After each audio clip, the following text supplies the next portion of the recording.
Hi guys, welcome back to the part 3 of my mini coloring series featuring a stamp by a stamping Bella and my Copics on Kraft cardstock. This is the last part of this mini coloring series. There will be more, I promise. Well, at least I hope. If your comments are positive, then I'll do another one. Now, we have colored, in the very first video, we have colored the monster. In the second video, we have colored the girl, and I'm pretty proud about her hair turned out. I never managed to do hair properly, so I'm so happy that her hair looks good. I mean, a good Copic artist could probably do it better, but I'm pretty happy about, where I'm at. So, I can always do better, I know, but I'm still learning. I consider myself somebody who is still learning, and I do so by practicing. By the way, I didn't mention that in the previous two videos, but if you think that my Copic coloring skills are good, or my pencil coloring is good, I am still learning and still taking classes at the Kit and Clowder online coloring classes.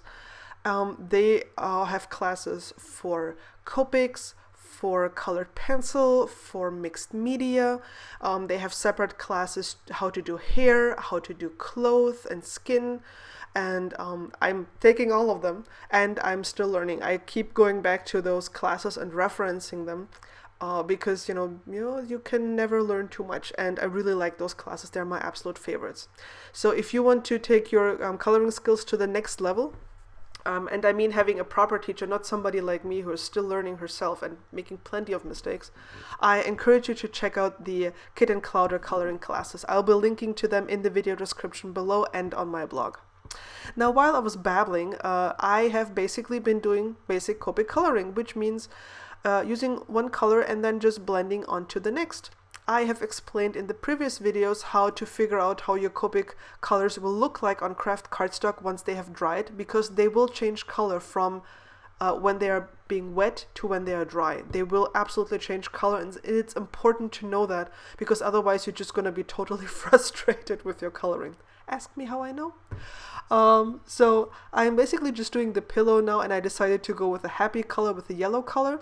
It didn't turn out quite as bright as I wanted it to be, but I'm going to be fixing that up later on. And so here is the pillow, and then I decided to have a really dark color for the books, simply to have a nice contrast. And you can see that the craft paper that I'm using is feathering quite a bit, which means that the ink, seeps off to the sides quite a bit. That is just something that you'll have to figure out with your own paper, whatever paper you use. Don't go out and buy specialty paper. Grab whatever you have and try it first. A lot of people ask me about what kind of paper I'm using, and if it's something that is available readily, I'll link to it in the video description below or on my blog.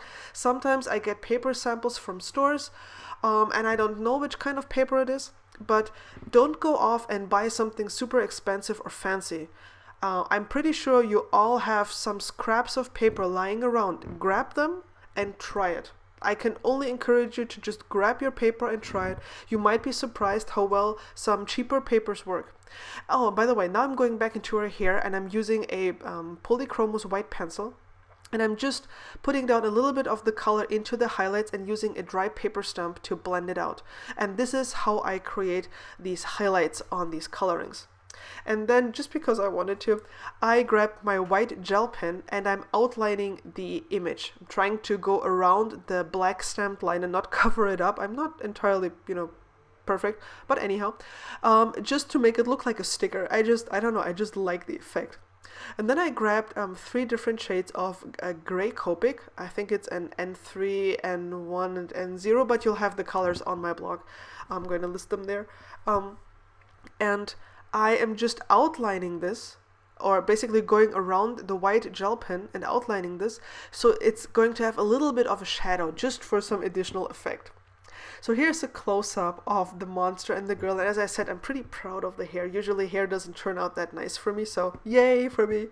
I actually went over the monster with a Wink of Stella pen, and that is those are the little white dots you can see, for example, now on his feet. That's actually the shimmer you get from the Wink of Stella. I was so delighted. It looks magical.